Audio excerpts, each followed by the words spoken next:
Hey, Tampa Bay, we're with you for another week here on the Duncan Duo Real Estate Show, like we are every Sunday at 10 a.m. here on WFLA News. For more than a decade, almost a decade and a half now, I've had this show spot giving you guys all the intel and knowledge about what is going on in Tampa Bay real estate. When I'm not on air, check us out at The Duncan Duo, Twitter, Instagram, YouTube, TikTok, Facebook. Pretty much every social media out there at The Duncan Duo, putting out relevant real estate videos, knowledge, and information about what is going on in the real estate market. I want to talk, we've had some recent news. Obviously, we had a major tax bill passed, the big, beautiful bill, as President Trump calls it, that a lot of major reform coming for that will benefit real estate. There are some extra pieces of legislation that are being promoted right now regarding limiting paying taxes on home sale profits, as well as some movement in the state of Florida regarding property taxes. So all in all, there is a movement towards improving homeowners' financial positions when it comes to both the tax when you sell and the tax that you pay every year.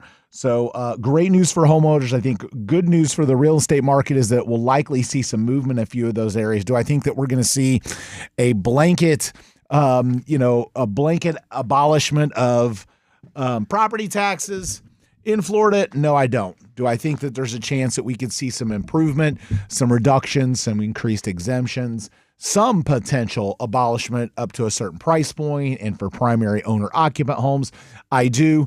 And similarly, I could see something happening this year in relation to the $250,000 and $500,000 present exemptions on selling your primary residence. Presently, if you sell your primary residence as a single person and you profit $250,000 or less, you don't pay cap gains tax on that. And if you're married, it's $500,000. Again, 2 out of the last 5 years you have to live in it. It has to be your primary residence.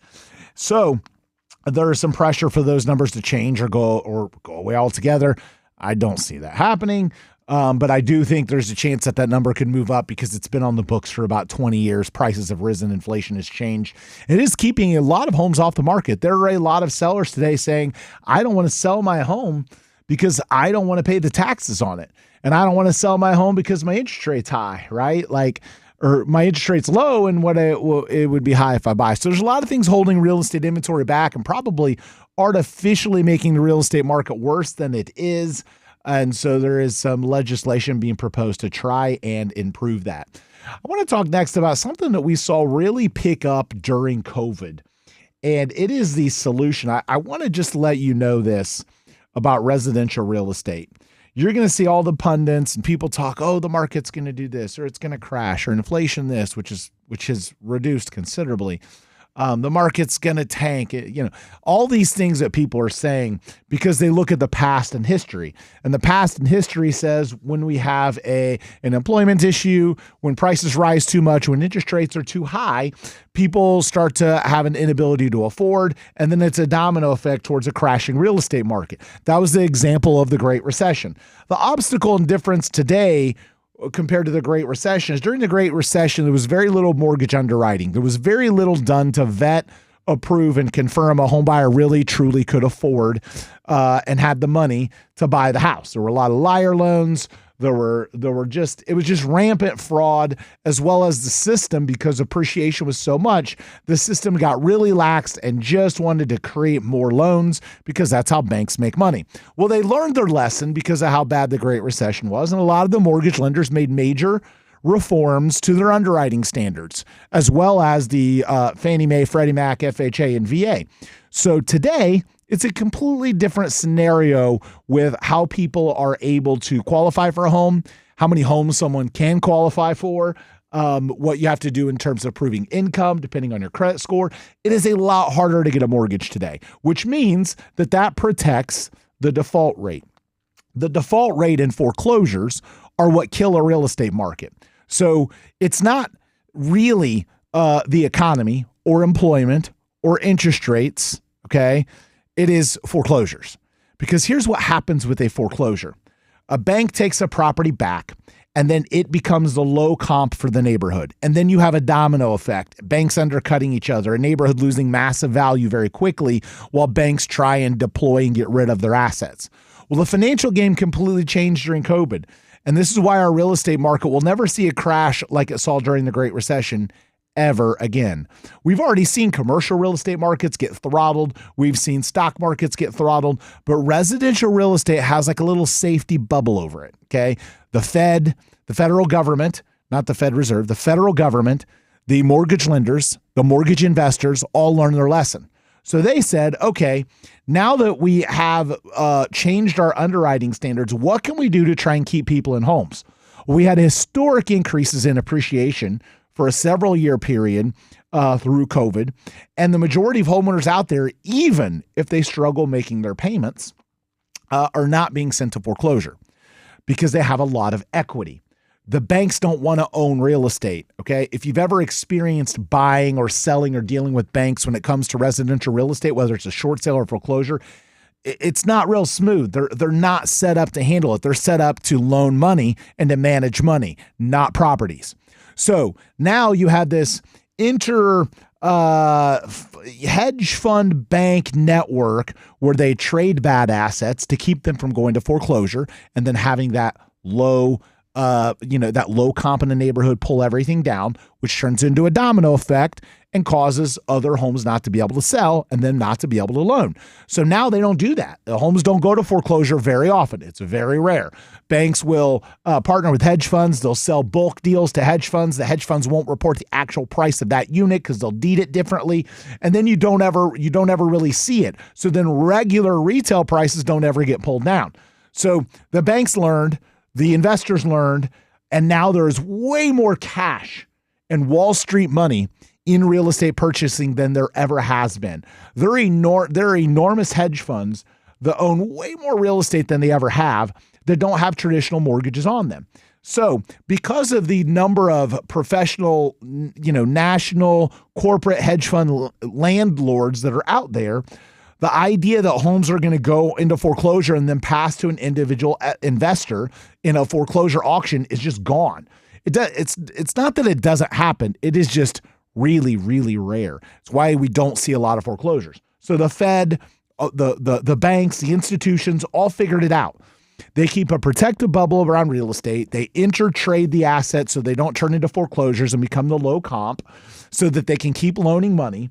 And so that you keep a bubble around real estate values, especially with these enormous hedge funds that own the majority of the real estate in the country. So the fix is in, right? The other thing that fixes our residential real estate market from having a crash, and again, having a crash from an economic reason. Our real estate market suffered from the hurricanes, of course. That could certainly cause our market to suffer for a period of time, but not necessarily a crash, not like a national crash. It would be a very hyper-local, downturn like we experienced. The other tool that the banks and investors use is called a forbearance. What the bank does is they reach out to homeowners, or homeowners reach out to them and say, hey, I'm struggling making my payments. Okay.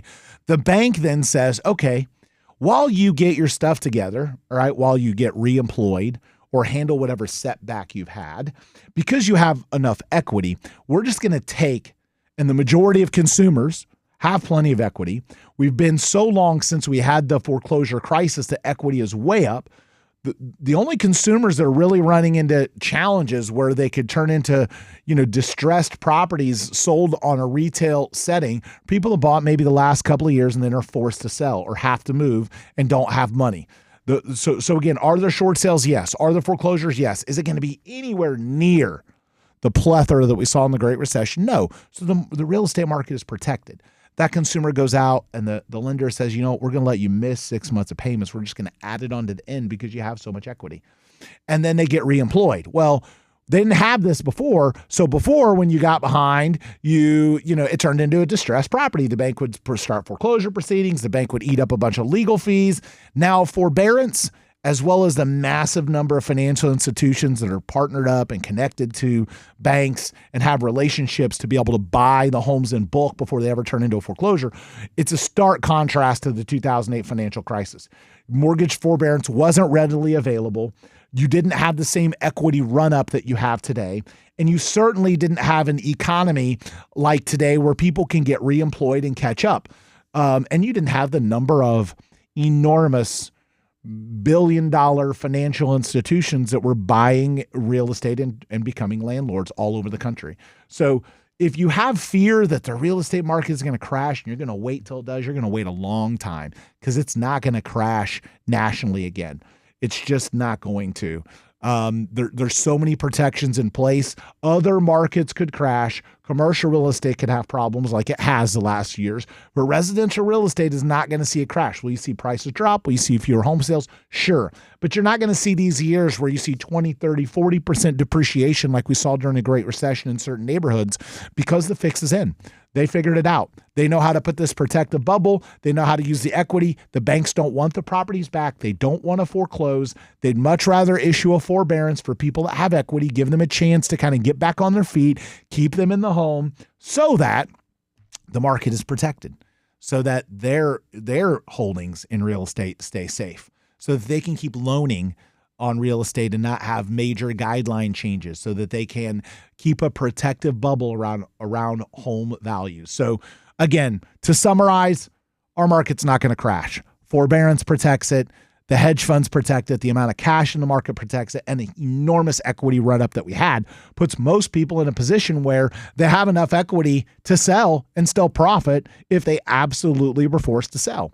So I hear a lot of naysayers, oh, the market's crashing and all these indicators of this default and that default, and it doesn't matter. It's fixed. Like, they figured it out. It's not pure capitalism in residential real estate anymore. It's a controlled capitalism. There's a protective bubble over it. So hopefully it helps you understand kind of the status of our real estate market. We are seeing fewer home sales. We have seen property values drop a little bit, but we're not going to see a crash. It's just, crash has to have foreclosures, and we won't have them. They just won't happen. So hopefully that makes sense. We're going to be back on the other side, continuing this conversation after a quick break here on the Duncan Duo Real Estate Show.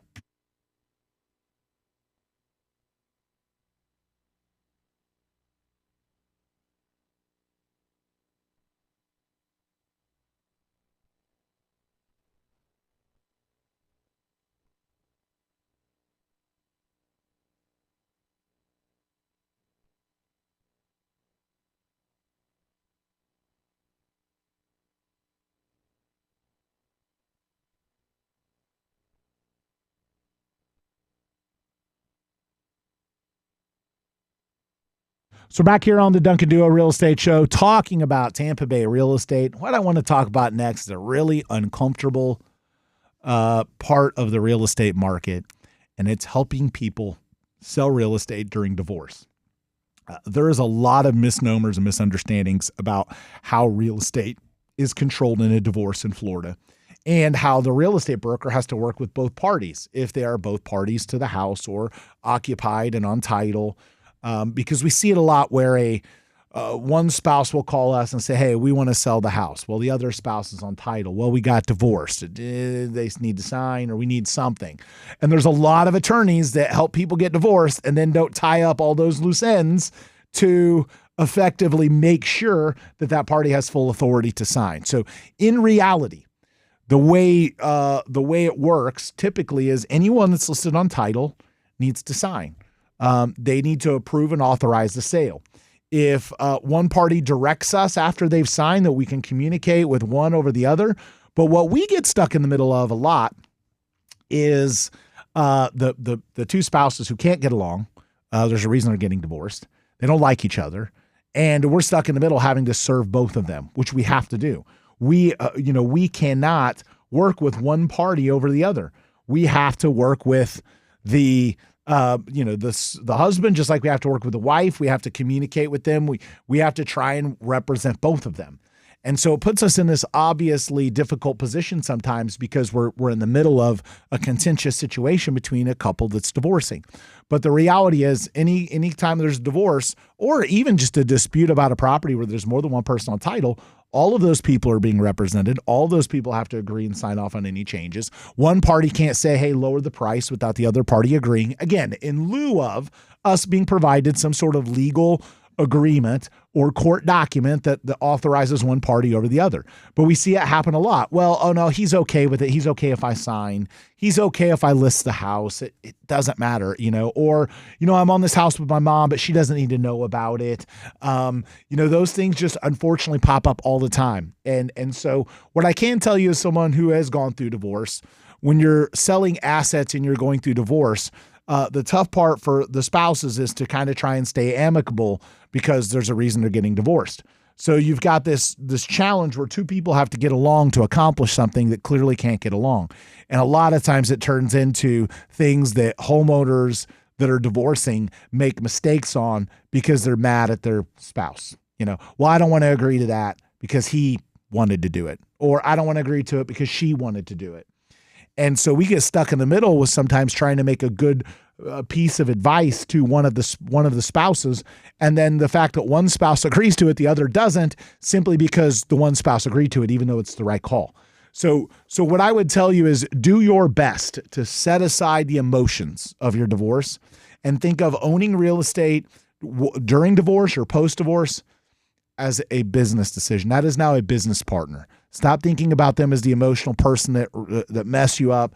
This is a business decision. You have a business partner that now you need to work with to put more money in your pocket. I cannot tell you the number of times I've seen divorcing couples screw up, lose money, waste money, not get their home sold, eat a bunch of money because they're feuding and disagreeing just to disagree. They're not disagreeing because it's the right call. They're disagreeing because they're angry. So, the best advice I can give couples that are going through this, because we deal with it a lot, is think of the house as a business, as a means to generate revenue for you. Separate the breakdown of your family, separate whatever emotion you can from it, and do everything you can to try and make the best business decision you can. The other thing that I see happen way too often is the sale gets prolonged because two people can't get on the same page because they're just used to fighting. And as the sale gets prolonged, guess what? That means you got to continue to be in communication with and deal with the person that you don't want to be with anymore. So I'm a strong believer that if you're divorcing and selling real estate, price it aggressively so that you can rip the Band-Aid off, get it done. Don't let it dwell for months and months and months by overpricing it. Then you've got to continue to stay in relationship with someone that you clearly don't want to be in relationship with. And if you're a real estate agent, you know exactly what I'm talking about. You've dealt with it. You've been the mediator, the therapist, the friend, the sounding board for couples that are divorcing, and you've got stuck in the middle of it, trying to navigate them to make a good financial decision, as well as a good decision for their family and a good decision for themselves personally.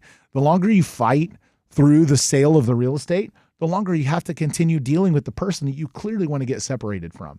So I'll ask people sometimes like, hey, what is this really worth to you? Like, is it worth your peace? How much is your peace worth?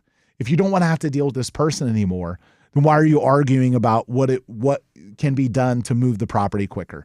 So I'm a strong believer that, if you have a partnership that is broken down, if you have two people on title that don't agree anymore, if you have two people that are divorcing, man, rip that Band-Aid off and do everything you can to sell the property quickly. We have a lot of experience at it. We've done it a lot. It's a challenging transaction, but it's one that just unfortunately over and over again we get into rough patches with because the two sellers can't get on the same page and fight over everything, and it prevents us from being able to do the job to help them sever that piece and move on. So anyway, you're listening to the Duncan Duo Real Estate Show on WFLA News when we aren't on air at the Duncan Duo, Twitter, Instagram, YouTube, and TikTok. If you're a real estate agent, and I just want to tell you, this is not the real estate market if you want to be a part-time, do a deal here and there, not really work, have money rain from the sky. That was COVID. That was unicorn fairy tale fantasy land, and it's over. But if you're a real estate agent that wants to work, we have an enormous database. Still doing a ton of marketing, just like you're hearing me now. We're on billboards, radio, TV. We've got a massive reach on Google. We are looking for agents that want to work. I think now is probably one of the best times to make a real estate change in terms of your brokerage or your team or becoming an agent, simply because you will have a solid base of fundamentals. People that got into real estate during the run-up have bad habits. They were able to be successful during a time when anyone could have been. If you can understand real estate as a career, not a job, getting into the business now or making those changes now will set you up for future success to be able to ride through the ups and downs of the market. And when the market is up, to do even better. So we are hiring right now. Jointheduo.com. You can set up a private consultation with us. You can attend our career night. And so much more. Apply for any of the open positions. Set up a Calendly appointment one-on-one at jointheduo.com. I'll be back. Continue this conversation after a quick break here on the Duncan Duo Real Estate Show.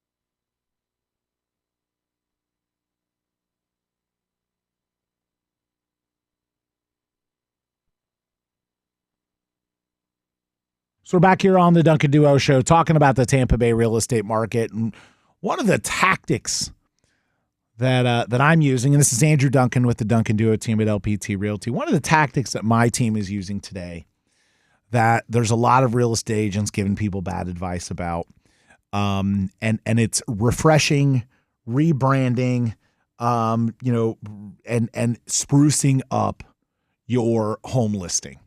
So if you have a property that has not sold, okay? So let's just say, for example, you've got a property that has sat on the market. It is, it is languished. It is not moving the way that it should, okay? It for whatever reason, okay? This can be it was overpriced from the jump. This can be that it had bad photos, bad description. It was a bad weather day, whatever it is, okay? What I want to tell you is that your property can still be sold. It just might take a different approach. So sometimes things that we would want to do to spruce up a listing would be, refreshing the photos, taking new photos. This is apparent during holiday season where you might have holiday decorations and you've got to redo them. New photos, updating the description are big ones. Obviously, price corrections. Price corrections put the property at the top of the list again, and you have the ability at that point to attract a consumer that may have missed you. You have the ability at that point to say, hey, guess what, Mr. Seller? We're motivated. We've made a move on our price. Putting that you're motivated without addressing your price, like I see that all the time in descriptions, seller motivated. Everybody's motivated. You look desperate. You put that in it's not doing anything. Telling people that you're motivated, guess what? Anyone selling their home right now in this market is motivated, okay? You don't need to put it out there. You know what shows whether someone's motivated or not? Their price. And being one of the best priced homes in the neighborhood, having an aggressive price, having a price set up to where it can sell. So price, description, photos all make a big difference in terms of adjusting and refreshing a property. But I want to give you some advice here too for people that take their house off the market. And this is something I see way too often from customers that don't understand the importance of the time on market, okay? Everything changed as social media grew, okay? Everything today is about vanity. I mean, look, people don't even post pictures of themselves without filters of some kind, okay? It's vanity based, okay? How many likes did I get? There are people that get upset if they don't get a certain number of likes on their post, okay? So my point is that there's so much weighing on social gratification and on caring what people like and think today that it's completely changed how consumers think about real estate. Back in the day, if you had a home that was on the market for 100 days, people would think, oh, that's the market. It's normal. It takes a little while to sell. We're still interested in that house. Today, the amount of days on market before customers think something's wrong and are not impressed with the home has shrunk dramatically. When it hits those days on market, consumers start to think, one, No one else wants this house, so why should I? Okay. 2, what's wrong with it? Okay. And 3, they're just going to keep lowering the price. So I'm just going to sit around and wait. The idea that you can rack up a bunch of days on market and just lower your price is flawed. You've got to get the price right from the beginning. Okay. And if you don't, you missed it. You're just going to chase and you're going to lose money. Oh, let's just try it at 500 when your house is worth 4.25. You're going to end up getting less than 4.25 because here's what happens. The prices are softening. Okay. So by the time you lower to the price it should have been 3 months ago, you're still 3 months behind. Now you got to lower it again. And people they get so fixated on the asking price that when it's irrelevant. Okay. The only price that matters is what will consumer pay for that house. So you have to get price right from the beginning. And if you don't, and you chase, and then you're going, oh, my realtor didn't do this, or my realtor didn't do that, matters very little. It's your price. Okay. You're overpriced. The market is telling you that it doesn't approve of your price.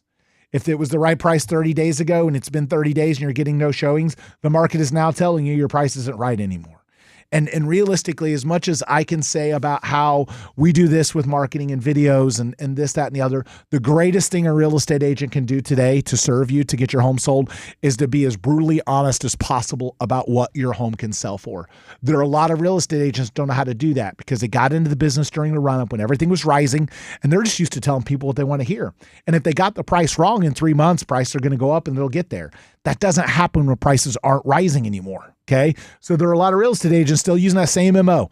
Oh yeah. You want 500 for your $450,000 house. Let's give it a go. You put it out there for 500 and it sits, and then you lower it to 475 and then it sits. And then you lower it to 450, which is what it should have been 3 or 4 months ago. And then it sits. And then you lower it to 425. And by this point, everyone thinks something's wrong with it. There are a lot of home sellers on the market that literally need to blow it up and start over, take their house off the market, get it off for 60 days so it resets everything, and then go back on as a new listing with new photos and new description. When you're just constantly lowering the price, you're not helping. You're actually hurting in a lot of ways. Of course, we're going to encourage customers to lower the price if the market hasn't supported it. But the problem at that point is you're trying to put a Band-Aid on a bullet hole. You messed up at the beginning. You didn't listen on price. You overpriced it because you're used to it being a hot market and you think your home is the best. Look, everybody thinks their home is the best house in the neighborhood. There's a reason you bought it. But the market is telling you it's not. It's why no one's brought you a buyer. It's why no one's brought you an offer. Okay. So you've got to get really aggressive with your price. If you take it off the market and put it right back on with a new agent, you really didn't do much because those days on market stay in the system. People can see that it was taken off, put right back on. They can see the old photos, and it's not getting a new, fresh crop of customers. Most of the customers have already seen it. It's the same round of buyers. Okay. It's like you go to an auction, okay, and you put something up for auction, and then, it doesn't sell at the auction. And then an hour later, when it doesn't sell or hit your number, you put it right back on again with the same audience of people. It's the same thing. That's what you're doing. That's why your house isn't selling, because you didn't get the price right from the beginning. So there are so many, I look at listings every single day and I think, man, that just needs to come off for 60 days and then go back on again as a new listing at a lower price. And then it'll move. There are some times where we're giving that advice to our own clients. It might seem like it's not the right advice because we're going to lose a listing for 60 days, but the reality is it's the right thing for the customer. There are so many people out there that are just lowering and lowering and lowering and lowering and chasing. They're chasing the market. They're chasing it down. When if they would have priced it at that number, they would have net more money if they'd have priced it aggressive from the beginning instead of chasing it and speculating and thinking they can get a higher price. Okay. Every single seller that hasn't sold after 30 or 60 days, unless, of course, look, there are rare circumstances in markets where it takes longer to sell. Super high-end real estate, land, commercial properties. If you have a residential home in a under $1 million price point in Tampa that's in good condition and it hasn't sold in 30 or 60 days, your price is wrong. It's that simple. It's not, marketing isn't fixing it because it's getting thousands of people looking at it. It's the price. And it's no different. What you have to understand about how getting the price right at the beginning. Imagine, Walmart on Black Friday. Okay. the frenzy of people. They're looking to buy stuff at Walmart or even on Amazon.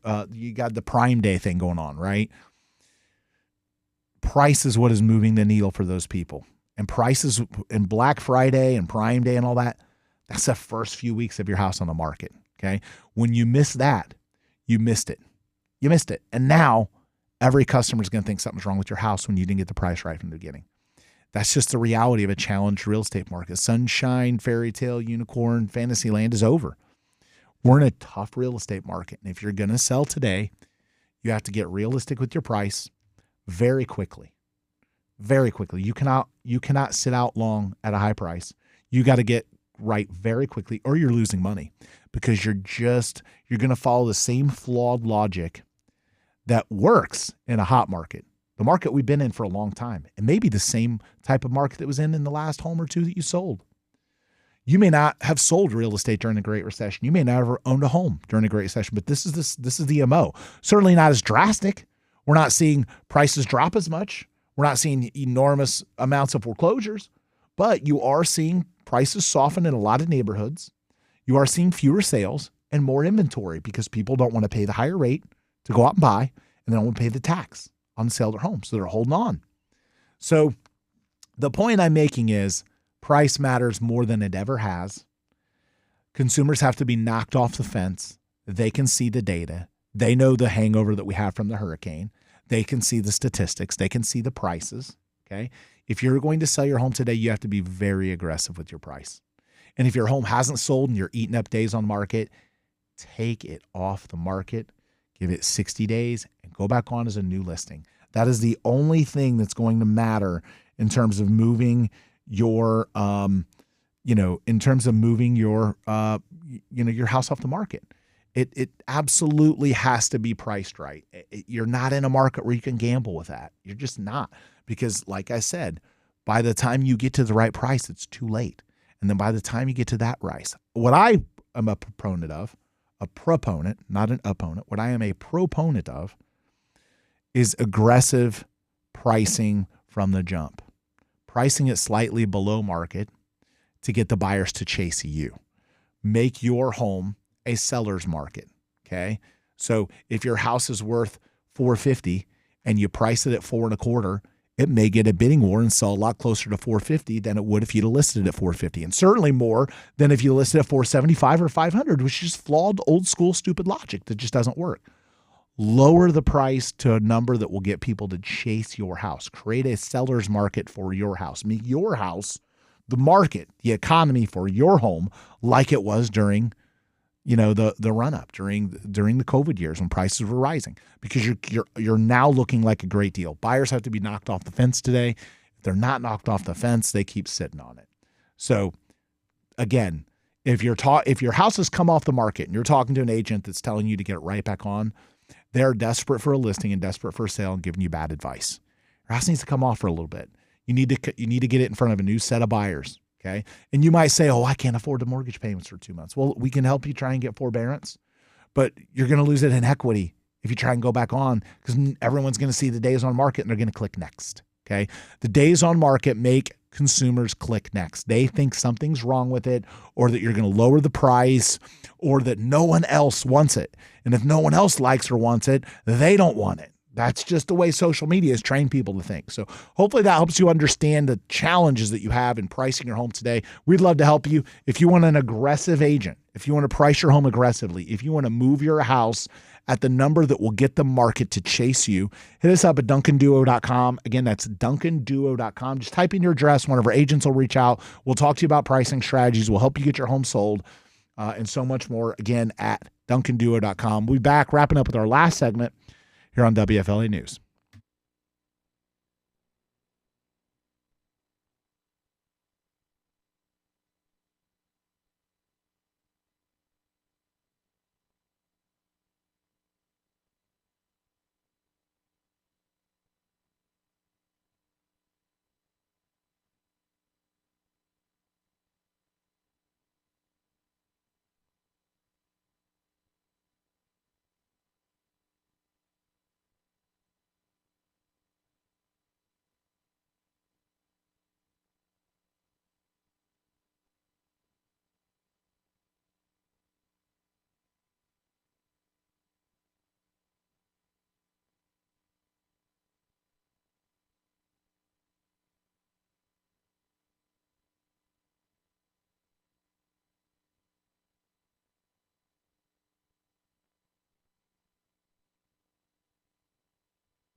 So we're back here on the Duncan Duo Real Estate Show talking about the Tampa Bay real estate market. I want to wrap up our last segment here with some tips for home buyers during the present real estate market. Something I've run into a lot over the years when markets shift is buyers kind of seem to not really understand the market and the benefits. And so one of the biggest proponents of buying during a down market is the ability to negotiate. I tell my agents all the time, during peak markets, buyers might say things like, "Oh, I don't want to waste the time with this offer. It's too low, and I wouldn't pay that much for it." And so the client ends up not making the offer. In a market like today, I would encourage you to make those aggressive offers because sometimes they're going to get accepted, and sometimes you're going to find a seller motivated enough to make the action happen. So we are in a more challenging market that gives the buyer the edge in negotiations. The other thing that's unique for home buyers that a lot of people just fail to grasp the concept of is that your prices are artificially lower. If you look historically at real estate prices in Tampa, and then you graph that over with interest rates, okay, it is amazing what you see. As interest rates drop, prices rise. As interest rates rise, prices soften or drop. So we're obviously in an increased interest rate environment if you look over the past several years. So what does that mean for prices? Okay, it means they soften some. So you have so many consumers out there that say, well, you know what, I'm just going to wait until the rates drop and then the prices skyrocket. The problem with that logic is that you assume, look, no one buys a house and pays their mortgage for 30 years anymore. I mean, very few people. You're going to refinance or you're going to move before it matters. But people will make that decision and say, oh, I don't want to lock into that interest rate for 30 years. You're not really locked into it for 30 years. You're locked into it until rates drop enough for it to make sense. So you might have an artificially high payment for a year or two, but you got a really great deal on a house. If you can swing that, your equity gain is going to be greater when the market rises, and you're going to get the benefit of that equity that you wouldn't get if you waited until rates drop and buy then, because equity will then be diminished by prices rising, if that makes sense. Another thing I think a lot of customers, a lot of buyers today don't quite grasp, obviously it's the ability to negotiate. It's also the total costs. You've got taxes, you've got insurance. Those are things that have gone up in Florida. So the interest rates, obviously when they're lower, it softens the blow of some of those things, right? You refinance to a lower rate, even if your taxes went up or your insurance went up, and you kind of, but pretty much all of that right now has risen. So that's why there's a softening of price. That's why buyers have a great opportunity to get a good deal and to negotiate and have leverage that they haven't had before. And then a year or two down the line, expectedly, I think most people believe that we'll see a lower interest rate environment. And then you take advantage of the rates then, while other people are chasing and they don't get the equity gain that you get because they're going to end up overpaying for their house or getting into a bidding war. You can have it one or two ways. You can either have the market where it's a bidding war and you're overpaying and you miss out on 17 houses, or you can have the market today where you will probably get the house that you want. If you're reasonable with your offer, you have an ability to negotiate. You're not jumping through hoops. You have ability to control the process, the terms, all of those things that you don't have the ability to control when prices are rising and the sellers are in control.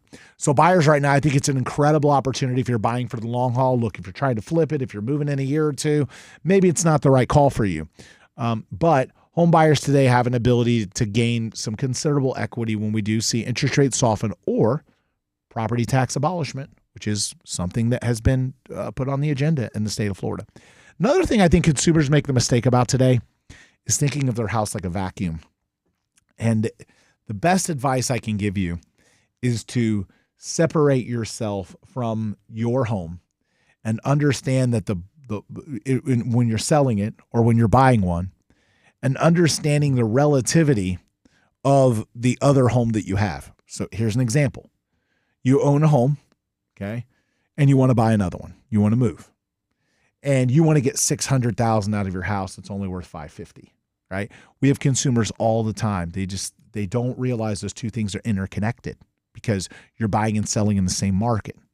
So customers will say, well, I need my house to get to $600,000 before I can sell it so I can go buy my $800,000 house. So I have enough money. What do you think is going to happen to the $800,000 house? It's just going to sit It's going to sit in a vacuum. It's going to go back to the future in the DeLorean. It's going to drop in price. Oh, it's going to go up too, proportionally, probably a comparable percentage. So if you need your house to go up 6%, what do you think the 800 is going to do? You need so we'll give you an example. You need your 550 house to go up to 600. Your 800 is going to go to like 880. You're going to lose money. You're not really winning in that scenario. People don't seem to get that. They don't seem to grasp that. It's really all relative. If you don't get as much for your house, that means you just got to get a better deal on what you buy. And it's just that simple. So customers, if you are selling to buy, please look at that. Please understand that you're not in a vacuum. If you're waiting for your home to go up, what you're going to buy is going to go up too. You're not really winning anything except an ego. You're going to win the ego battle, and it's not going to put any more money in your pocket. It's not going to be a better financial decision. You're going to end up paying more for the other house because you're waiting for appreciation to kick in on the home that you own. It's going to kick in on what you're buying too. So one last tip that I would give home buyers, it's one of my favorite tips of all time, and consumers mess this up so much. If you're looking at a house to buy and you're trying to adjust your commute to work and you go and check it out on a Saturday at noon, it's a nice 18-minute drive from your office. You look it up on Google Maps. Oh, it's only 18 minutes from the office. That's wrong. It's not 18 minutes from the office. It's 18 minutes on a Saturday at noon. How often are you going into your office on Saturday at noon? Probably not very often. So measure your commute time during the times that you would commute. Drive the commute. See what it's like. Can you tolerate it? We've had countless customers the past few months call us and say, hey, I bought this house a year ago. Commute's brutal. Construction, more population, roads have gotten worse. Our market and our area, unfortunately, has had a massive influx of population that the infrastructure hasn't been able to handle. Now, it's great for the real estate market. I'm happy for the population growth. I'm not happy that the infrastructure isn't keeping up, and longer commute times, longer travel times, longer drive times. So please measure your commute time during times that you're going to actually commute and know what you're getting into. Had somebody not long ago say, oh, yeah, I'm going to commute from Lakeland to downtown Tampa. I looked, it's 28 minutes.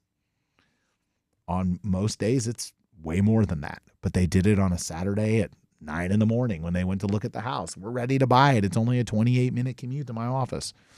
The traffic in Tampa Bay is completely different Saturday morning at 11 than it is Monday at 8 a.m. So that's my last tip for today. Make sure to follow us at The Duncan Duo, Twitter, Instagram, YouTube, and TikTok, and have an awesome rest of your weekend, Tampa Bay.